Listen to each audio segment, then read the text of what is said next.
Welcome back to the channel. I am the Maize Madman.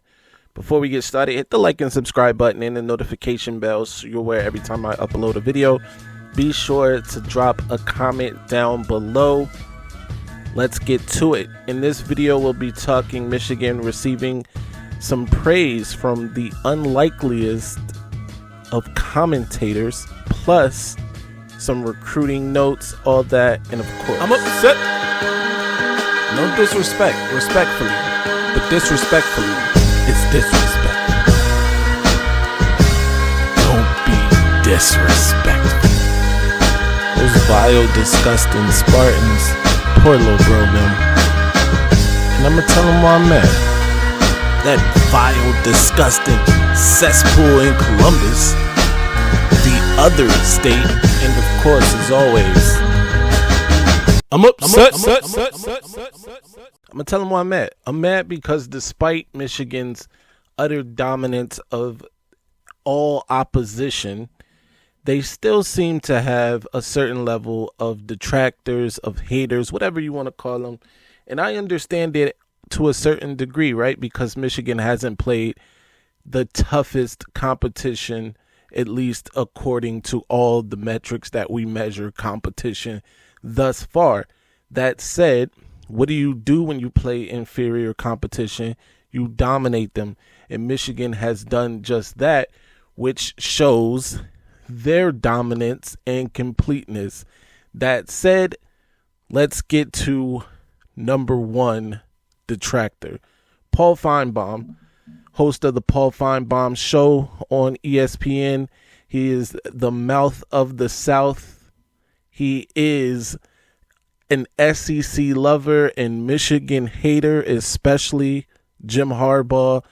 He was excluding the Wolverines from his top four, which, as we all know, are the playoff teams, the college football playoff teams. The top four make the college football playoff.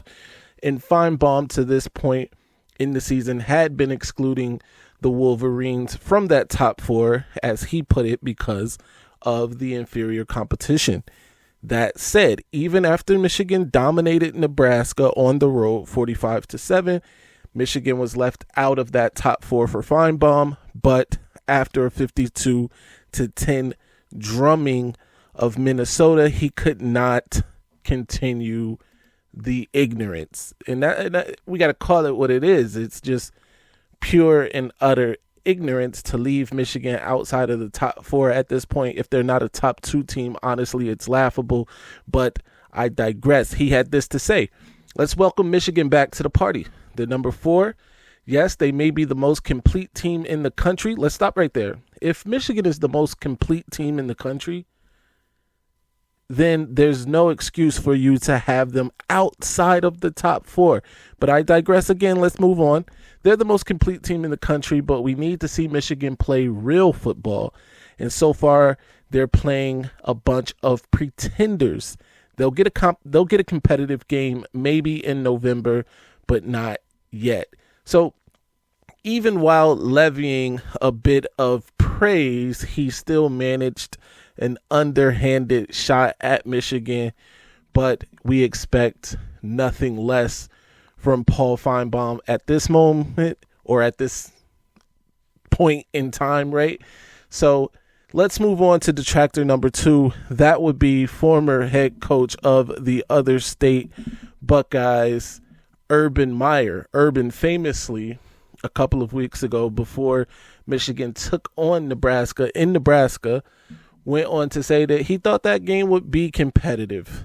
In fact, he thought that Nebraska had a legitimate chance of knocking off the Wolverines, going as far as to say that Michigan should be on upset alert.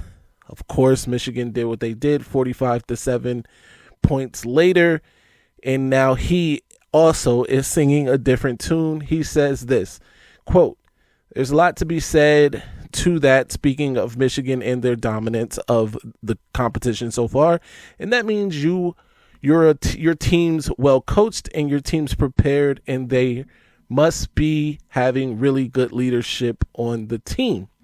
He continues, Well, they do. They've got a very veteran team, and they're doing it very impressively.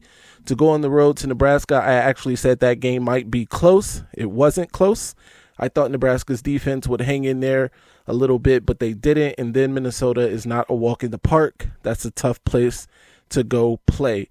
But we all know the Big Ten title race is going to come down to a 3-game series.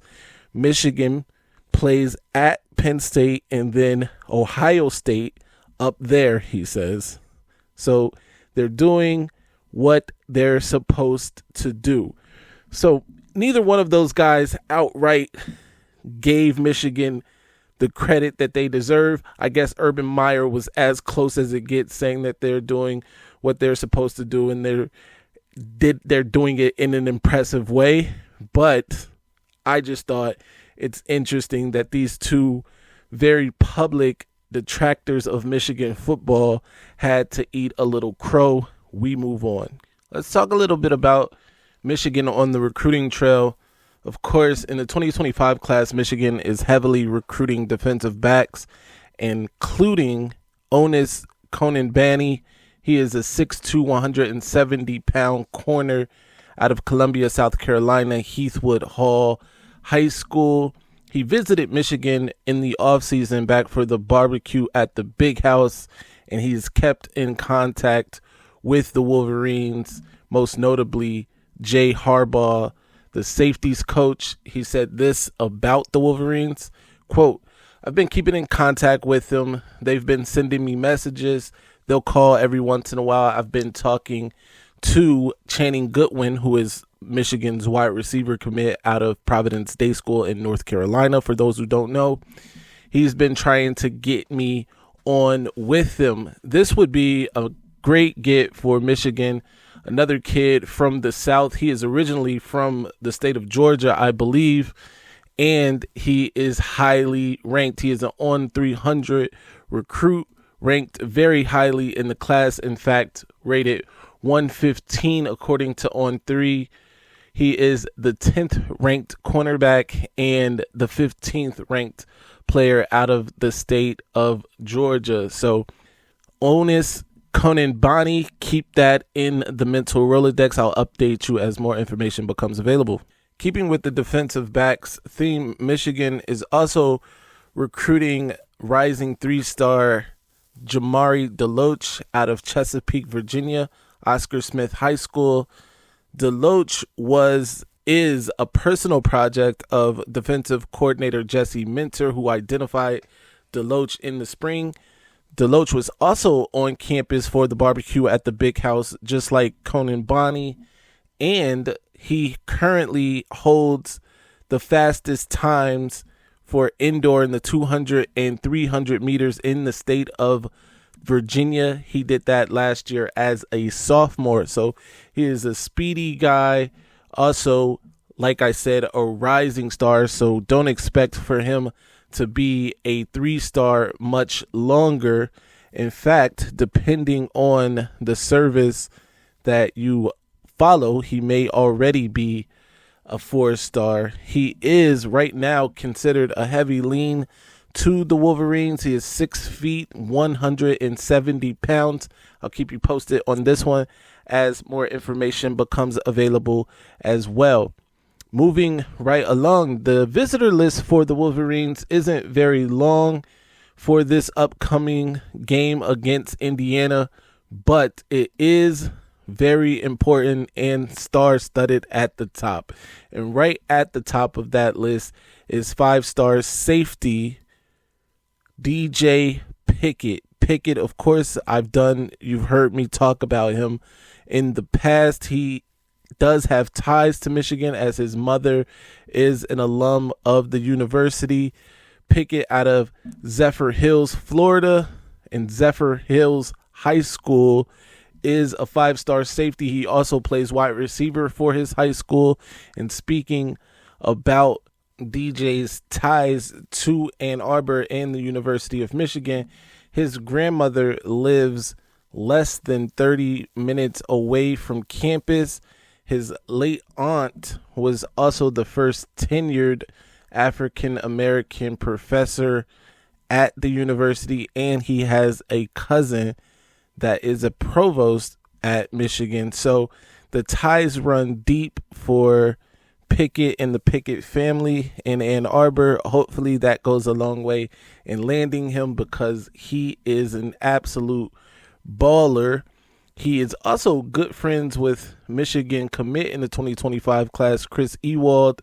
So that also is a feather in the cap for Michigan. That said, the competition is stiff.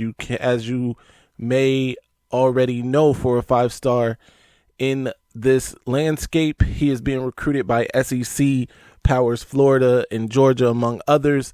And Oregon is also heavily involved, along with Alabama and Texas. So we'll keep you posted as more information becomes available. He is expected to be on campus for Michigan's game against Indiana, which will allow the coaches to have a lot of time with him, because, as I said before, it is not expected to be an overly busy weekend in terms of recruits on campus. So that being said, it is time that I bid you adieu. Follow me everywhere at Maize Madman. Be sure to like and subscribe to the channel if you haven't already for more information and more videos just like this one. Plus, stay angry, my friends. I'm upset. Ladies and gentlemen, this might be our best season ever. My ratings, they're about to go to the roof. All right, now I'ma calm down, son. I just don't get that, all that Maize and that lock and all that puff. I just don't get it, son, Okay, for real. just calm And how the